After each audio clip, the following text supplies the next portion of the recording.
If I handed you unlimited wealth for one day, would your first instinct reveal who you are or who you pretend to be? The question drifted across the private ballroom with the quiet confidence of someone who had never needed to raise his voice to command attention.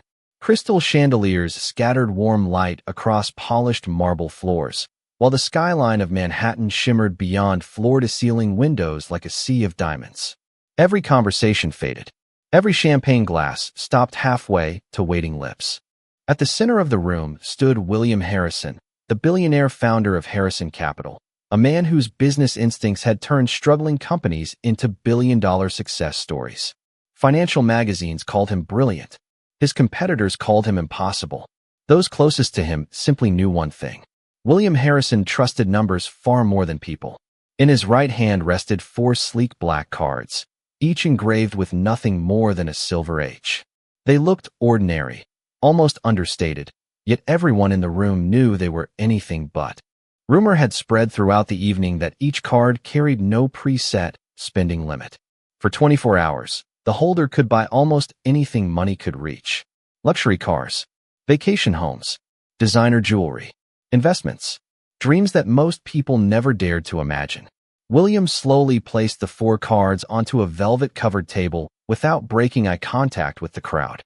"Tonight," he said calmly, "for women will each receive 1 card.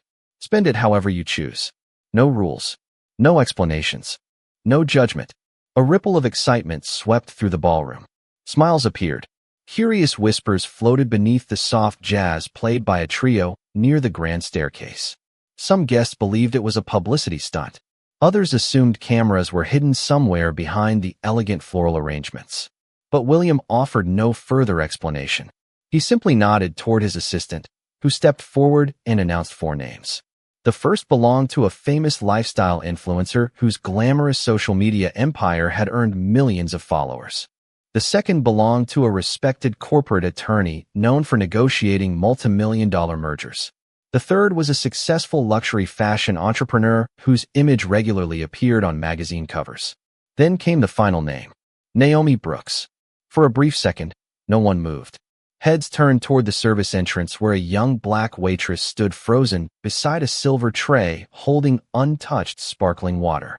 Her crisp black uniform blended into the background so perfectly that many guests had not noticed her all evening. She looked around, convinced another Naomi must be hiding somewhere nearby. But there wasn't. The assistant smiled politely. "Miss Brooks, this one's yours."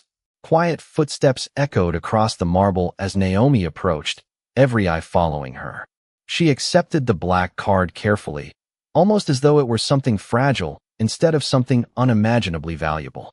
Her warm brown eyes studied the smooth surface before she slipped it gently into the pocket of her apron. She didn't gasp. She didn't smile. She didn't ask how much it was worth. She simply whispered, "Thank you, sir." William noticed that. In fact, he noticed everything. While the other 3 women immediately exchanged excited glances and began imagining what unlimited money could buy, Naomi's attention drifted somewhere else entirely. Not toward the card, not toward the cameras, but toward an elderly janitor quietly sweeping broken glass near the ballroom entrance after a guest had accidentally dropped a wine glass moments earlier. William followed her gaze without saying a word. For the first time that evening, something almost invisible flickered across his face. Not surprise, not admiration, curiosity, because sometimes the most valuable choice is the one no one expects to notice. Before we continue, if you enjoy unforgettable stories about ordinary people facing extraordinary moments, subscribe to Hidden Table. Every story reminds us that true character is revealed through courage, compassion, and the choices we make when no one is watching. Now, let's see what happens next.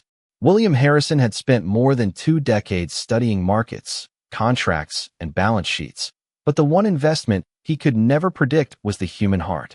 He had watched executives betray lifelong partners for a promotion, wealthy philanthropists donate millions only after reporters arrived, and promising entrepreneurs abandon every principle the moment enough money appeared on the table. That was why tonight had never been about generosity. It was about observation. As the orchestra resumed its gentle melody, his assistant, Daniel Mercer, stepped beside him, and quietly handed over a digital tablet displaying the names of the 4 women. Daniel lowered his voice. "Our team is ready. Every purchase will be documented exactly as you requested." William nodded without looking away from the ballroom. No interference. No warnings. No advice. They make their own decisions. Daniel hesitated for a moment before asking the question that had lingered in his mind all week. "Do you really believe one day can reveal someone's character?" William smiled faintly. "No. One decision can." Across the room, excitement was already beginning to replace disbelief.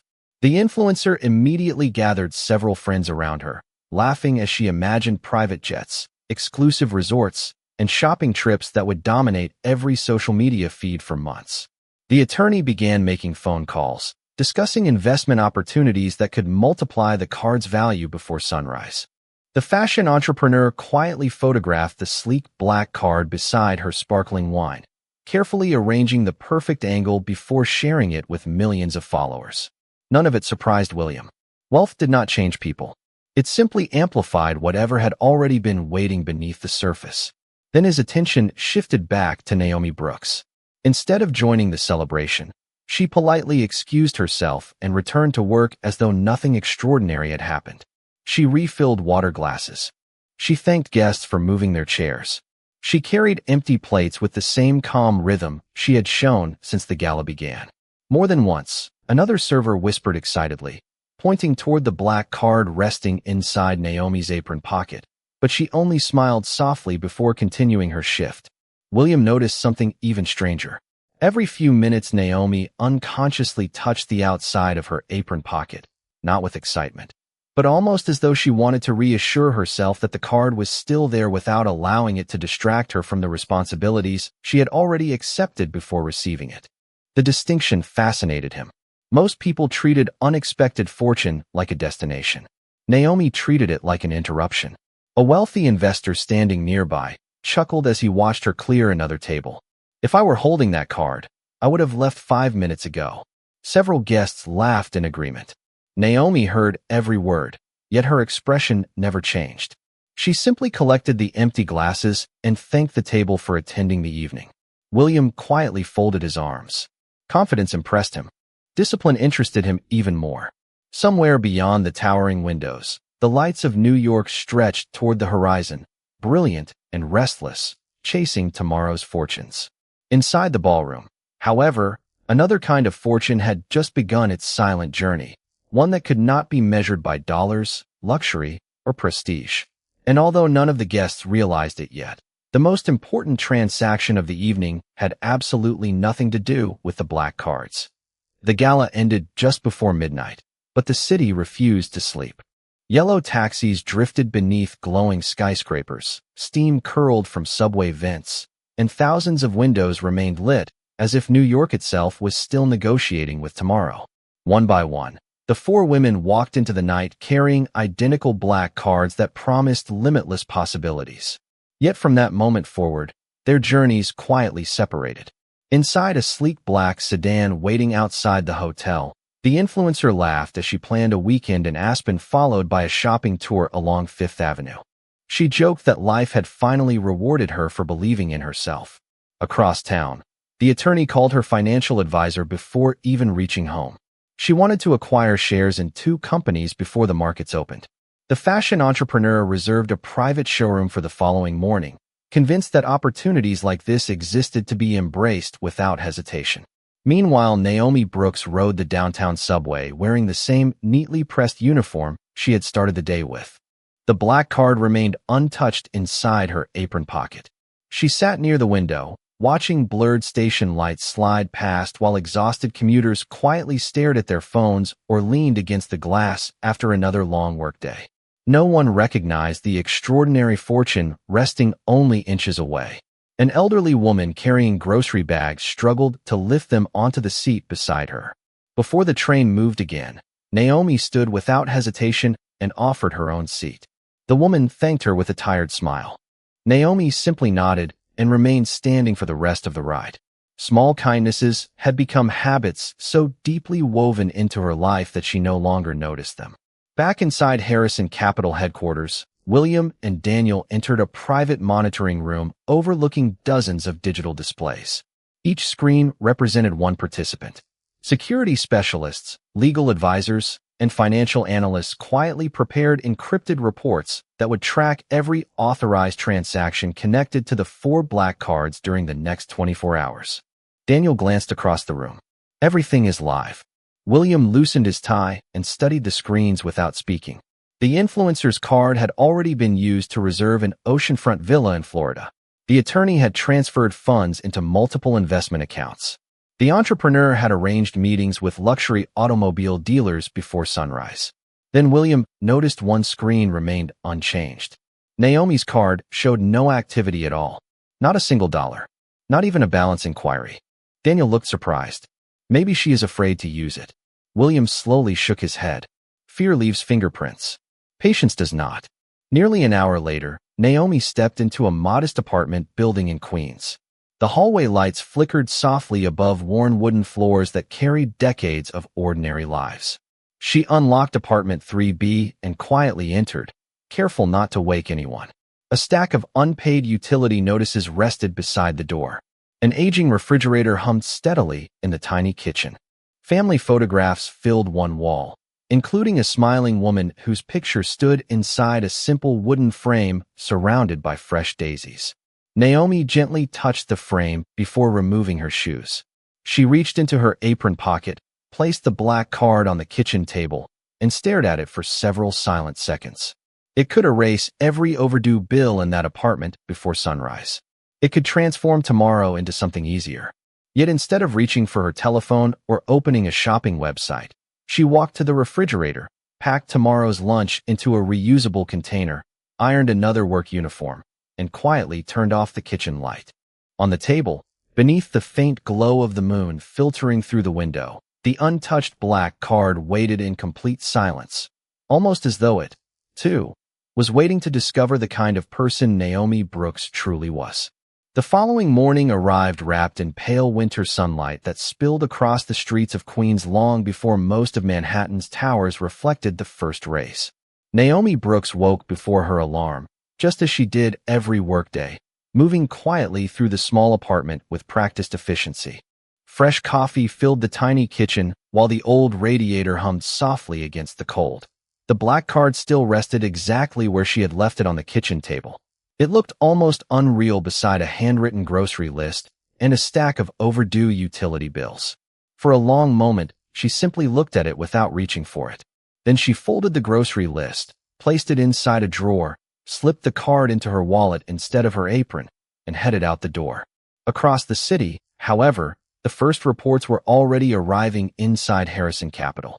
Daniel Mercer stood beside William Harrison with a fresh tablet displaying overnight activity. Every purchase appeared with precise timestamps, locations, and amounts. Luxury boutiques, private charter reservations, investment transfers, 5-star hotel deposits. Thousands became hundreds of thousands within only a few hours. William read each report without visible emotion. Success had taught him that people often revealed themselves far more quickly when temptation arrived, disguised as opportunity. Then Daniel reached the final page. He frowned slightly before looking up. Naomi Brooks, he said quietly. Still nothing. William extended his hand for the tablet. The report was almost empty. No purchases. No cash withdrawals. No online activity. No reservations. No financial movement whatsoever. Is the card functioning properly? William asked. We verified it twice, Daniel replied. Everything is active. She simply has not used it. William leaned back in silence. Something about that answer unsettled him more than any extravagant purchase from the others. Meanwhile, Naomi walked several blocks toward a neighborhood bus stop instead of calling a ride service. The cold wind tugged gently at her scarf while children hurried toward school carrying oversized backpacks almost as large as they were. A little boy accidentally dropped a notebook onto the sidewalk. Papers scattered across the pavement before a gust threatened to carry them into the street. Naomi immediately bent down, helping gather every page before handing the notebook back with a warm smile. Thank you, ma'am, the boy said before running to catch his school bus. Naomi continued walking as though nothing remarkable had happened. Kindness had never required an audience. By mid-morning, she arrived at the restaurant where another shift was already beginning. Her manager welcomed her with surprise. "I figured someone holding unlimited money would not be showing up today." Several co-workers laughed good-naturedly. Naomi smiled while tying on her apron. "People are still expecting breakfast," she answered softly. "Someone has to serve it." The room fell quiet for only a second before everyone returned to work, but one dishwasher standing nearby watched her with puzzled admiration. At that exact moment, more than 10 miles away, William Harrison stood beside the floor-to-ceiling windows of his office overlooking the restless city below. Millions of people were already chasing wealth, opportunity, and ambition. Yet the woman who suddenly possessed more financial freedom than almost anyone around her had chosen to report for another ordinary shift carrying coffee pots instead of shopping bags. William quietly folded the report and placed it on his desk. "Keep watching," he told Daniel. "Sometimes the most important decision is the one that takes the longest to make." By early afternoon, the city had settled into its familiar rhythm, but inside Harrison Capital, the atmosphere had become unexpectedly tense. William Harrison had reviewed dozens of acquisitions worth billions of dollars without a second thought, yet he found himself refreshing a single report every few minutes. The numbers kept changing for 3 participants.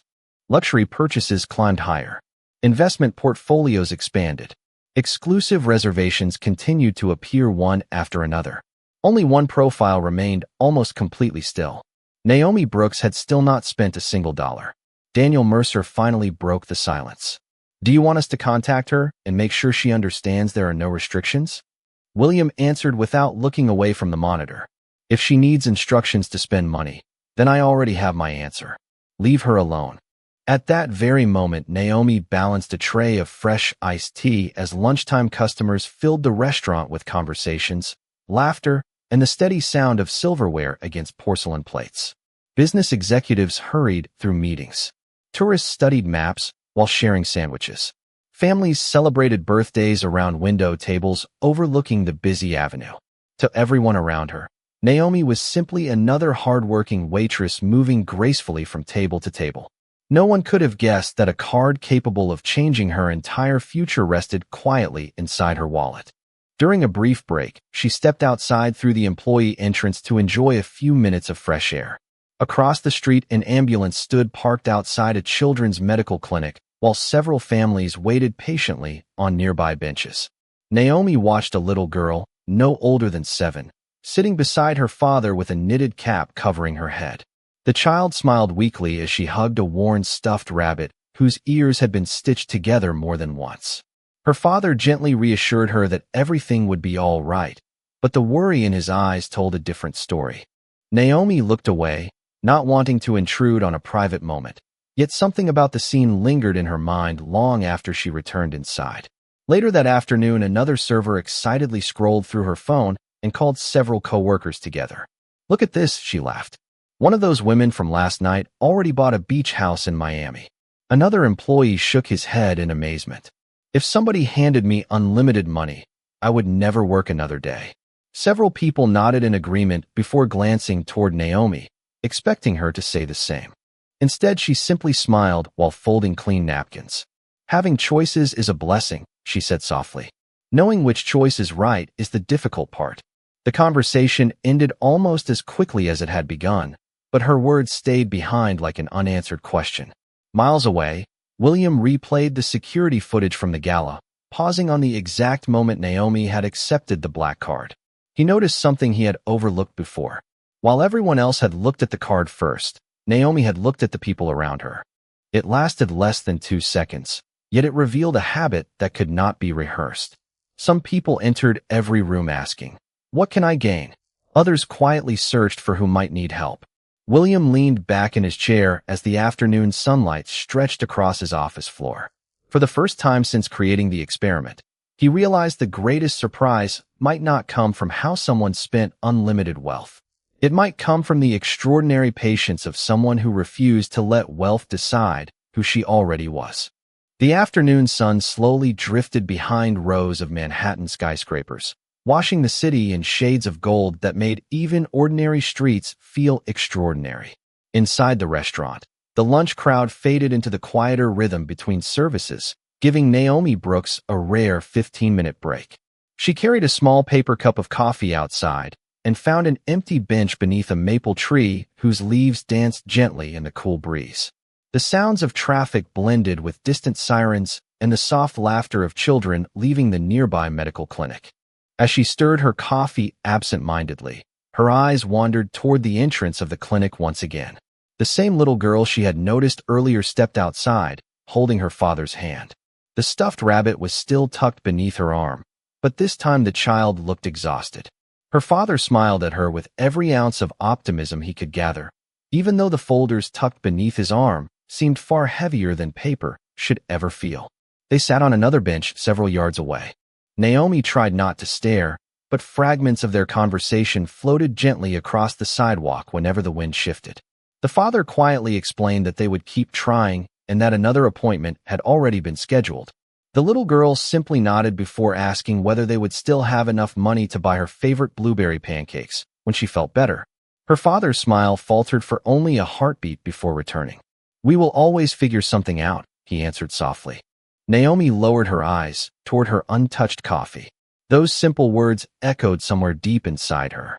She remembered hearing almost the same sentence years earlier from her own mother whenever life became uncertain. Money came and went. Hope had to stay. A vibration inside her purse interrupted the moment. It was a notification from the bank confirming that the black card remained fully active. One tap could erase every financial worry she had ever carried. Student loans, rent, medical bills from her mother's final months, a safer apartment, reliable transportation, a future that no longer depended on overtime shifts. The possibilities stretched endlessly before her like the glittering skyline only a few miles away. Yet another thought quietly entered her mind, one she could not ignore no matter how hard she tried. What if unlimited opportunity was never meant to answer the question, "What do I want?" What if it asked something far more difficult? Who needs it more than I do?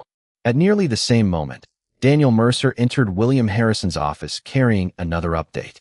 "Still no purchases," he reported. "She has not spent $1. William slowly turned away from the panoramic windows. "Where is she now?" Daniel hesitated before answering. According to the observation team, she is sitting outside a neighborhood medical clinic during her lunch break. William looked thoughtfully toward the city below. "Interesting," he murmured. "Most people with unlimited wealth run toward luxury. She keeps finding ordinary places." Neither man realized that only a few blocks away, Naomi quietly stood from the bench and walked toward the clinic entrance. She paused before opening the door, taking one slow breath as though weighing a decision no report, camera, or financial statement could possibly measure. The black card rested silently inside her purse, no heavier than a piece of plastic, yet somehow carrying the weight of every choice she was about to make. Naomi stepped through the glass doors of the children's clinic with no plan beyond asking a simple question. The waiting room smelled faintly of fresh coffee and disinfectant, while colorful murals of forests and bright balloons tried their best to soften a place built around difficult days. Parents sat quietly beside children coloring in activity books or watching cartoons on muted televisions mounted near the ceiling.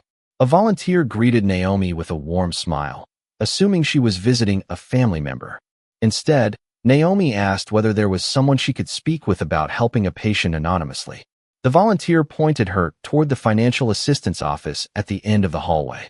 Moments later, Naomi sat across from a middle-aged administrator named Rebecca Collins, whose calm expression reflected years spent balancing compassion with difficult realities. Naomi spoke carefully, choosing each word as though she feared saying too much. She explained that she had noticed a little girl outside and wondered whether families could receive anonymous support for treatment expenses. Rebecca hesitated, bound by privacy rules, but gently explained that while she could never discuss individual medical details, the hospital accepted confidential donations that could be directed toward families experiencing financial hardship. Naomi listened without interrupting. Her fingers rested quietly on the edge of her purse where the black card waited. Rebecca slid a donation brochure across the desk. "Most gifts are planned months in advance," she said kindly. "Even a small amount can make a difference." Naomi smiled softly. "What if someone wanted to help today?" Rebecca looked up with polite curiosity. Today, Naomi slowly removed the black card from her wallet and placed it on the desk. She did not announce what it represented. She did not mention unlimited spending power or billionaire experiments. To Rebecca, it appeared to be nothing more than an elegant payment card. I would like to cover whatever medical expenses are preventing one child from receiving the care they need, Naomi said quietly. If there is anything left after that, please use it for another family. I do not want anyone to know who paid. Rebecca blinked in surprise. Are you sure? You may want to think about this first. Naomi glanced toward the hallway, where faint laughter from children echoed between the walls. I have been thinking about it since lunchtime, she answered. Across the city, a soft notification sounded inside the secure monitoring room at Harrison Capital. Daniel immediately turned toward the largest display. After nearly an entire day of complete silence, Naomi Brooks had finally used the card. William stepped closer without saying a word. Unlike the previous reports filled with luxury retailers, investment firms, and exclusive destinations, this transaction contained only one line: Midtown Children's Medical Center. Daniel frowned. That cannot be right. He refreshed the report twice. The destination remained exactly the same. William stared at the screen, saying nothing as the room fell completely silent. For the first time since the experiment had begun, none of the analysts cared about the dollar amount. Every eye remained fixed on the name of the place where the card had finally been used. Somewhere between unlimited wealth and one quiet decision, the experiment had begun asking a very different question than the one William Harrison believed he had designed. Before we continue, if you enjoy stories where the most overlooked people reveal the greatest strength, subscribe to Hidden Table. Here, every story reminds us that courage, integrity, and kindness can come from the most unexpected places. Now, let's see what happened next. Rebecca Collins looked down at the authorization screen in front of her, then back at Naomi with growing disbelief. The payment system had accepted the card instantly, but one detail kept drawing her attention. There was no preset spending limit. During her 15 years managing financial assistance for the clinic, she had processed donations from corporations, charitable foundations, and generous families, yet she had never seen anything quite like this.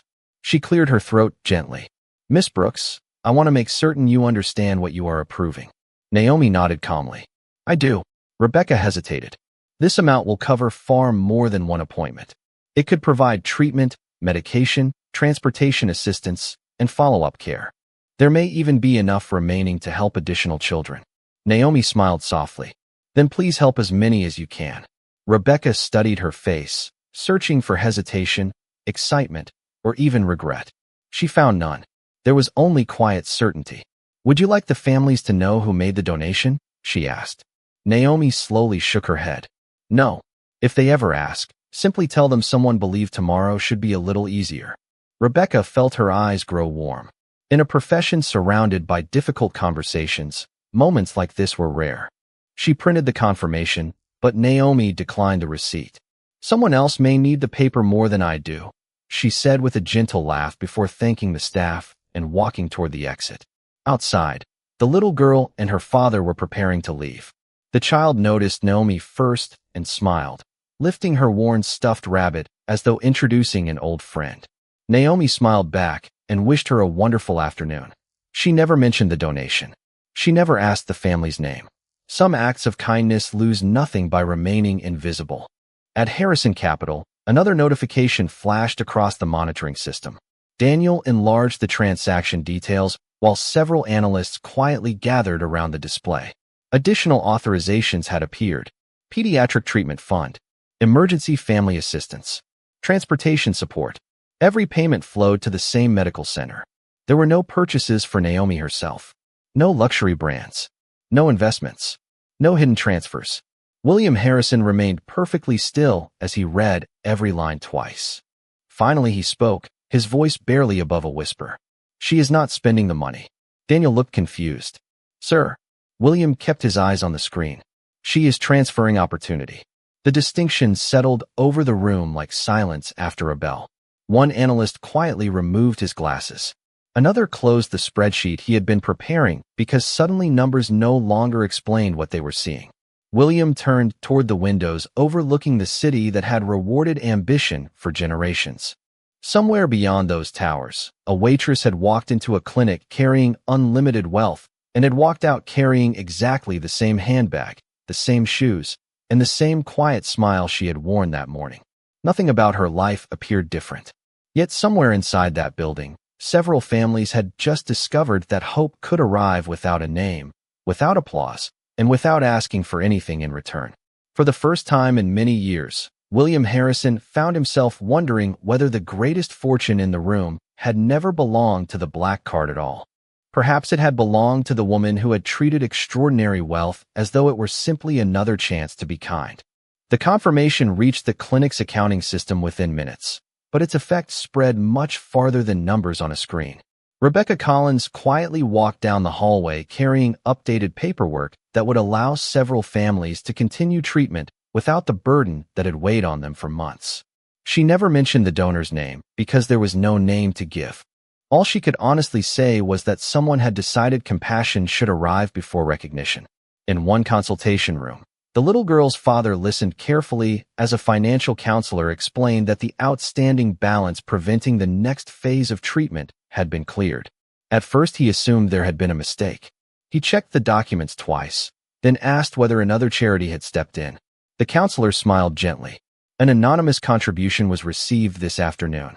The father lowered his head for a long moment, unable to find the right words. Beside him, his daughter hugged her stuffed rabbit and asked the only question that mattered to her. "Does that mean we can come back?" Her father looked at her with eyes suddenly brighter than they had been all day. "Yes," he answered softly. "It does." Neither of them knew that the young waitress who had wished them a wonderful afternoon had quietly changed the direction of their lives only minutes earlier. Naomi was already back inside the restaurant carrying fresh bread to a family seated near the window. She laughed politely with a little boy who proudly showed her the drawing he had finished while waiting for lunch. She refilled coffee cups, thanked guests for their patience, and apologized when the kitchen became unusually busy. There was nothing dramatic about her afternoon. She never checked the balance on the black card. She never searched the internet to see how much remained. She simply returned to doing the work she believed deserved her full attention. Across town, William Harrison requested every available detail that privacy laws allowed his team to obtain. The reports confirmed only what they were legally permitted to know. The payment had gone directly toward patient assistance, family support, and continuing care. There was no indication that Naomi had requested publicity, tax documentation, or even acknowledgement. Daniel looked across the conference table with genuine confusion. "Sir," she walked away without asking for anything. William rested both hands on the polished wood in front of him. Exactly. The room fell quiet again. For years, William had believed every decision carried an expected return. Investors expected profits. Employees expected promotions. Donors expected recognition. Even acts of generosity often carried invisible calculations. Yet Naomi Brooks had completed a transaction that seemed to expect nothing at all. Late that afternoon, William quietly opened the folder containing Naomi's background information.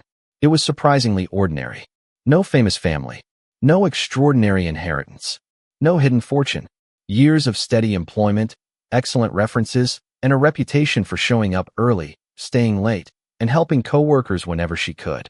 He closed the folder slowly. Character, he realized, rarely announced itself through impressive biographies. More often it revealed itself through ordinary choices repeated so consistently that they became part of who someone was. As evening settled over New York and office lights gradually replaced the fading daylight, William stood alone by the window overlooking the city. Somewhere beyond the endless streets, a waitress had unknowingly challenged a belief he had carried for most of his adult life. Perhaps money did not reveal what people wanted most. Perhaps it revealed what they valued enough to give away. The following morning began with a quiet miracle that almost no one recognized as extraordinary. Families entered the children's clinic carrying the same worries they had brought the day before, yet several of them would leave carrying something they had not expected to receive: relief. Rebecca Collins spent the first hour of her shift meeting with parents whose treatment plans had been paused by financial obstacles that suddenly no longer existed. One mother covered her mouth in disbelief after learning her son's therapy sessions could continue without interruption. Another grandfather sat silently in his chair for nearly a full minute before whispering that he had spent weeks wondering which bills could be postponed long enough to help his granddaughter. Again and again, Rebecca repeated the same simple explanation. An anonymous donor had chosen to help. She never revealed a name because there was none to reveal. Meanwhile, Naomi Brooks began another ordinary workday exactly as she always had. She tied her apron, greeted her co-workers with a warm smile, and checked each table before the breakfast rush arrived. She never mentioned the clinic. She never hinted that she had changed anyone's future. When another waitress complained about rising rent prices, Naomi listened patiently instead of changing the conversation.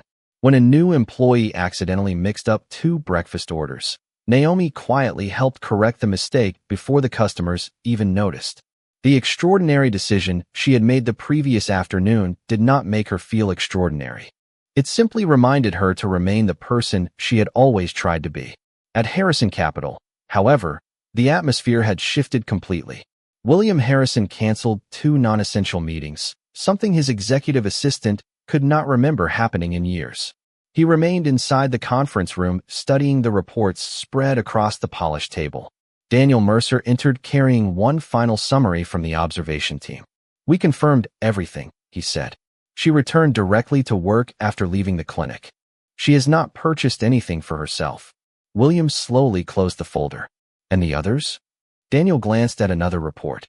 "Nearly every available dollar has already been committed to personal purchases or investments." William nodded thoughtfully. He felt no anger toward the other participants. They had simply behaved exactly as most people would. Yet Naomi had quietly followed an entirely different compass. For years he had believed wealth magnified ambition above everything else. Now he wondered whether true character quietly ignored wealth whenever something more important stood in front of it. Late that afternoon, William made an unexpected decision. "Arrange a visit to the clinic," he said. Daniel looked surprised. "Should we announce that you are coming?" William shook his head. "No cameras. No media. No speeches." Daniel hesitated. "What should I tell them?" William looked out across the Manhattan skyline, where sunlight reflected from hundreds of glass towers built by people who believed success could always be measured. "Tell them I am coming to learn something," he answered quietly. Somewhere only a few miles away, Naomi placed another cup of coffee in front of a customer before wishing him a pleasant morning. She had no idea that the man who designed the entire experiment was no longer interested in measuring how people spent money. He had become far more interested in understanding why one quiet waitress had managed to purchase something that billions of dollars had never been able to buy for him. A completely new way of seeing the world. The visit took place early the next afternoon without photographers, security escorts, or press releases. William Harrison arrived at the Children's Medical Center wearing the same quiet confidence that had carried him through boardrooms around the world, but this time no one recognized him as the billionaire behind Harrison Capital. To the families in the waiting room, he was simply another visitor walking slowly through bright hallways decorated with colorful paintings and hopeful messages. Rebecca Collins greeted him warmly after Daniel had introduced the purpose of the visit. She thanked him for respecting the privacy of every family involved and carefully explained that she could only share the impact of the anonymous gift, never the identities of those receiving it. William agreed without hesitation. He had not come looking for names. He had come searching for understanding. Rebecca led him through several wings of the clinic, stopping only where permission had already been granted for visitors. In one therapy room, children laughed while building towers from brightly colored blocks. Down another hallway, parents smiled with visible relief instead of quiet fear because appointments that once seemed impossible had suddenly become attainable again. Nothing inside the building looked luxurious. There were no crystal chandeliers or polished marble floors. Yet William noticed something he had rarely witnessed even inside the world's most expensive offices. Gratitude filled the air with a quiet strength that no amount of money alone could create. Rebecca finally paused beside a window overlooking the small garden where several families enjoyed the afternoon sunshine. "Most donors ask for reports," she said gently. "Some request plaques. Others like photographs for annual newsletters. Your anonymous donor declined every one of those." William remained silent. "Do you know what surprised me the most?" Rebecca continued. "She never once asked how much recognition she would receive. She only wanted to know how many families could be helped. William watched a little girl chase soap bubbles across the garden while her father laughed beside her with a joy that had clearly returned after a very difficult season. He remembered the transaction report that had first appeared on his office screen. At the time, it had seemed like an unusual financial decision. Standing here now, surrounded by smiling children and relieved parents, he realized it had never been about money at all. It had been about possibility. As they prepared to leave, Rebecca handed William a folded sheet of paper. One family insisted on writing a thank you letter, she explained. There is no address because they do not know who helped them. We keep these in our archives, but I thought perhaps you should read one. William unfolded the page slowly. The handwriting was uneven, clearly written by someone carrying both exhaustion and hope. The letter never mentioned wealth. It never praised generosity. It simply thanked an unknown stranger for giving a child another chance to dream about tomorrow. William folded the letter carefully and slipped it into the inside pocket of his jacket. During countless business negotiations, he had signed contracts worth billions of dollars without feeling his hands tremble. Yet this single sheet of paper felt heavier than any agreement he had ever held. As he walked back toward the exit, he quietly understood something that had escaped him for years. Success could build remarkable companies. Compassion could rebuild remarkable lives. And somewhere across the city, a waitress was probably serving another table without realizing that the greatest lesson of William Harrison's career had not been taught inside a boardroom, but inside a children's clinic where no one even knew her name. 3 days after the experiment had begun, William Harrison invited all 4 participants back to the same private ballroom overlooking Manhattan. The chandeliers glowed with the same warm light. The skyline shimmered beyond the towering windows. Even the quartet played the same quiet melodies that had filled the room on the first evening. At first glance, nothing had changed. Yet everything had. The influencer arrived wearing designer labels purchased during her whirlwind spending spree. The attorney carried herself with the confidence of someone pleased with her financial decisions. The entrepreneur spoke enthusiastically about expansion plans already underway.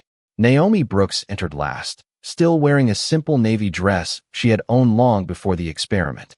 She greeted the event staff by name, thanked the valet who held the door open, and quietly took her seat without drawing attention to herself. William watched every detail. Once everyone had settled, he stepped to the front of the room. When I handed each of you the same opportunity, he began, I believed I was testing how people responded to unlimited resources. I thought wealth would expose character. The room grew silent. I was only half right. He turned toward a large screen where 4 timelines appeared side by side. Without revealing exact dollar amounts, the presentation summarized every decision made during the previous days. Luxury purchases, investments, business acquisitions, real estate reservations. Then came the final timeline. Instead of luxury brands or financial assets, the screen displayed only one destination: Midtown Children's Medical Center. The room fell completely still. William looked directly at Naomi. Miss Brooks, would you please stand? Naomi rose slowly, looking more confused than proud. She had never expected to be singled out. You never asked for recognition, William continued. You declined every opportunity to attach your name to your gift. You returned to work immediately afterward as though nothing remarkable had happened. Naomi lowered her eyes gently. I did not think it was remarkable, she answered. Someone needed help. I happened to be in a position to give it. Several guests exchanged quiet glances. William smiled for the first time in days. That sentence, he said softly, is exactly why this experiment changed me instead of changing you. He paused before revealing the truth that no one else in the room had known. The black cards were never the real test. Curious whispers spread through the audience. William continued. The money was real. The freedom was real. But I was never searching for the person who could spend the most wisely. I believed I was searching for the person who understood the value of wealth. He looked toward Naomi once more. Instead, I discovered someone who understood the value of people. Naomi remained silent, unsure how to respond. William reached into the inside pocket of his jacket and removed the folded thank you letter he had carried since visiting the clinic. He never opened it. He simply held it for a moment before saying, This letter was written by a father who will probably never know your name. His daughter will continue receiving care because of a decision you made without expecting anything in return. I have signed contracts worth billions of dollars in my lifetime, but nothing I have ever approved has carried greater value than the choice you made in complete silence. For the first time since the evening began, the room was filled not with applause, but with something rarer. Reflection. Every person present understood that the experiment had ended. The lesson had only just begun. The applause that finally rose through the ballroom was gentle rather than thunderous, not because people were unimpressed, but because many of them were still thinking about the question William Harrison had quietly placed before them. When the room settled once again, he walked toward Naomi Brooks instead of remaining behind the podium. For the first time in years, one of the most influential business leaders in the country stood before someone with no desire to negotiate, persuade, or win. He simply wanted to say thank you. Miss Brooks, he said warmly, I cannot repay what you gave those families, because hope cannot be measured in dollars. But I would like to ask you a different question. Naomi looked at him with the same calm expression she had carried since the beginning of the evening. Would you consider helping me build something that lasts much longer than this experiment? She listened quietly as William explained his vision. Harrison Capital had funded charitable initiatives for years, but they had often been directed through spreadsheets, committees, and quarterly reports. He wanted to create something different, a foundation built around human dignity rather than publicity, one that listened before acting and served before celebrating itself. I know how to build companies, William admitted. You have shown me how to build trust. I would like you to become the founding director of the Harrison Humanity Foundation, not because you need the title, but because the title needs someone like you. The room became perfectly still. Naomi smiled with quiet gratitude before answering. I am honored, but I have one condition. William nodded. Name it. She glanced around the ballroom before looking back at him. The people we help should never feel like they owe us anything. Kindness should never become a debt. William smiled, recognizing that she had just given him another lesson. Agreed, he replied without hesitation. Then I accept, Naomi answered. Months passed, and the foundation quietly began its work across neighborhoods that rarely appeared on magazine covers. Families received assistance without complicated publicity campaigns. Students earned scholarships without being asked to pose for photographs. Community clinics expanded programs that reached people who had almost given up asking for help. Naomi continued leading with the same quiet humility that had defined her long before anyone knew her name. She still greeted every visitor personally. She still remembered birthdays, thanked volunteers, and listened more than she spoke. William often attended meetings without sitting at the head of the table. He had discovered that leadership sometimes meant stepping aside so the right voice could be heard. One crisp autumn afternoon, they returned together to the Children's Medical Center. In the small garden, the little girl with the worn stuffed rabbit laughed as she chased colorful leaves swirling through the air. She looked healthier, stronger, and wonderfully full of life. She smiled at Naomi, not because she recognized the anonymous donor, but simply because she remembered a kind woman who had once wished her a beautiful afternoon. Naomi smiled back without saying a word. Some stories never require an explanation. As they walked toward the exit, William paused beside the garden and looked across the city skyline, glowing beneath the setting sun. He thought back to the 4 identical black cards resting on velvet only months earlier. He had believed he was searching for the wisest spender. Instead, he had found the richest heart. Wealth could purchase almost anything the world placed on a shelf, but it could never manufacture compassion, integrity, or grace. Those treasures belonged to people who chose them long before opportunity ever arrived. And that was the lesson a quiet waitress had taught a billionaire who thought he understood the value of money, only to discover that the greatest fortune in life is becoming the kind of person others are grateful to meet. Power can open doors. Kindness changes what happens after they open. If this story stayed with you, subscribe to Hidden Table and join a community that believes true character is revealed not by power or status, but by courage, integrity, and kindness. Thank you for watching. And until next time, we will save you a seat at the Hidden Table.